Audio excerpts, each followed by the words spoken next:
The Catholic Morning Show.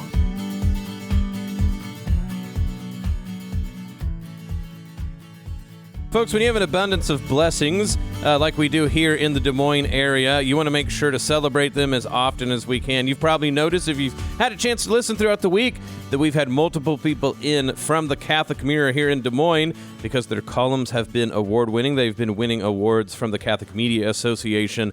It's a blessing to be able to hear good instruction that shows us how to live the faith, no matter where you can hear it. When it's homegrown and you can, as it were, enjoy it locally, that's an even greater blessing. So getting back on the show here, Deacon Randy Kiel, who, of course, stops by every Thursday to give us a preview of the Sunday readings coming up for Mass. He himself also writes one of these Catholic Mirror columns that we're going to talk about today that won a 2026 Catholic Media Award, and so we are happy to get a chance to bring him back on. Deacon Randy, thanks for coming on the Catholic Morning Show. Great to be here again, Bo. Thank you. So when it comes to your Catholic Mirror column, what's the title? And if people get a chance to read it, what is the theme uniting all of the things you write about? Yeah, the column title is called Let's Get Psyched. Nice. And what the theme of it is like, first of all, that's a statement kind of from my era. I'll allow it to date me, but, let's get psyched. Like, psych up. Like, it's excited. But it also, PSYCH references the soul. The sense of what psychology studies is truly, if we allow ourselves, it's the understanding of the soul of man. So what I have a passion for, and truly in the true meaning of the word passion, a suffering for, I carry a suffering inside of me, a burden for the sake of the wellness of man, body, soul, and spirit. And so to be able to integrate basically psychology or mental health with spirituality and faith and put those together in like mentally palatable forms, that's what I do professionally. And that's what I always effort to bring together in print when I write my articles, is that union of mental health and spirituality put together in some framework, small story or vignette or message to help make people better. We crave to be better. Well, if you listen to the Catholic Morning Show regularly, of course, we say thank you, but you are used to hearing Deacon Randy every Thursday give insights into the upcoming Sunday readings. Also, monthly, he stops by and has his own segment. And obviously, I think if you're an avid listener, you can understand how there is cross-references between what he talks about with us here on the radio and what he does in the column. But Deacon Randy, when it comes to the difference of writing a column versus getting to have wonderful conversations with us on the radio, what do you suppose is something that enters your mind about what you're hoping to get specifically out through the column?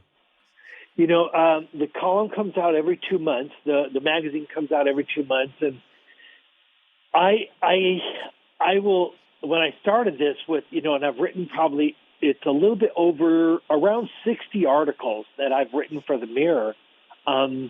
If I had to sit down and write out what the 60 topics would be, I would probably stop at 6. I'd probably stop at 7, not come up with more. So, man, I really offer myself over to prayer, Lord, what are we going to write about for this next column? And then suddenly it will start percolating and coming to me, and I will just find that different parts of that just keep working over together in my mind over and over and over. And then I'll start the typing, and then I'll clean it, and polish it.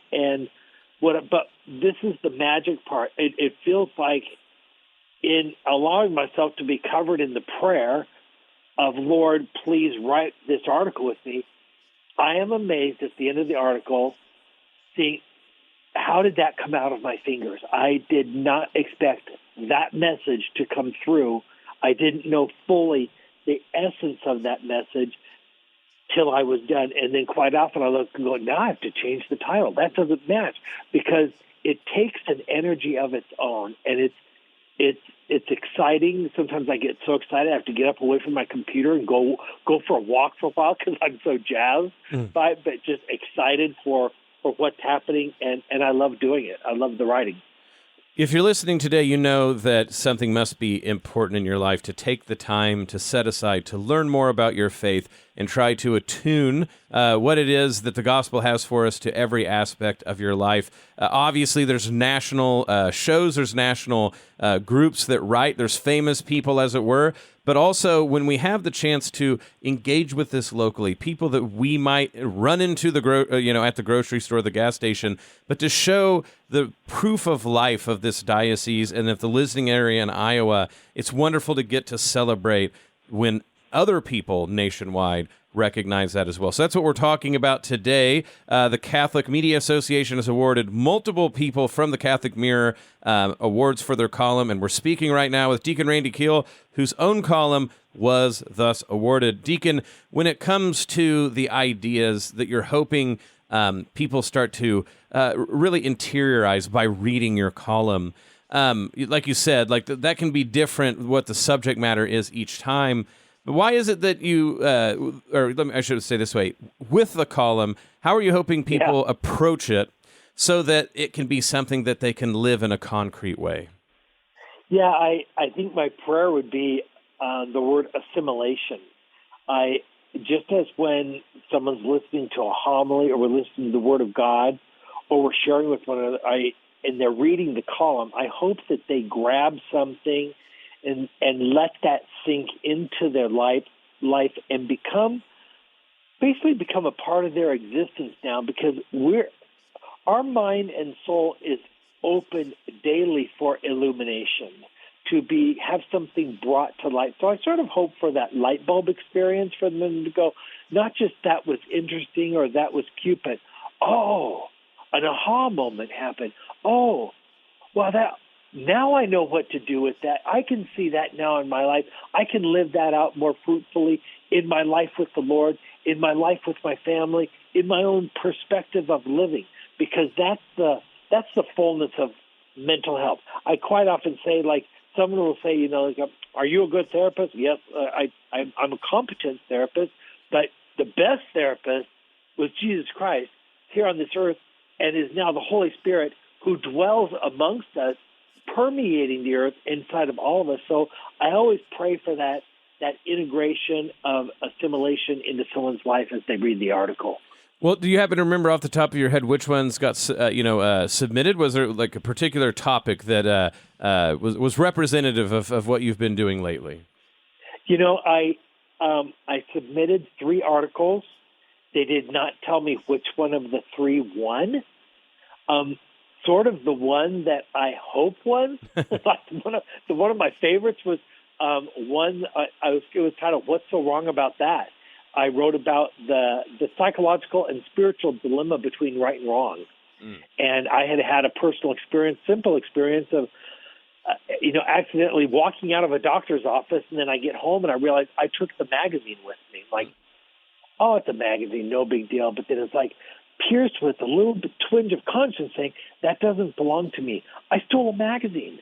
And so I got in my car, I drove 23 minutes back to the doctor's office, walked in, and the receptionist said, what are you doing back here? And I held it to the man. She goes, oh, you didn't have to do that. And I said, hey, teasingly, I said, hey, I'm Catholic. I don't want to go to confession for stealing a magazine. And I handed it to her, and she goes, oh, really? Do Catholics still do that? And I'm like, wow, this is why the Lord brought me back here. And I said, Catholics get to do that. That's a highlight of living the Catholic faith. And she said, well, I used to be Catholic, but now I don't have to do that because I go to a blank church, blah, blah, blah. And I said, do you know you're welcome to come back? And we had this 20-minute conversation. In the end, she's like, I'm so glad you came back. Yeah. And I said, well, I hope for you to come back too. So I wrote about that dilemma of right and wrong that we hit inside of us. Pay attention to even the smallest of things was the essence of that article. So I know I submitted 3, maybe the collection of my work won, or maybe one specific work won. I'm not sure, but my column won.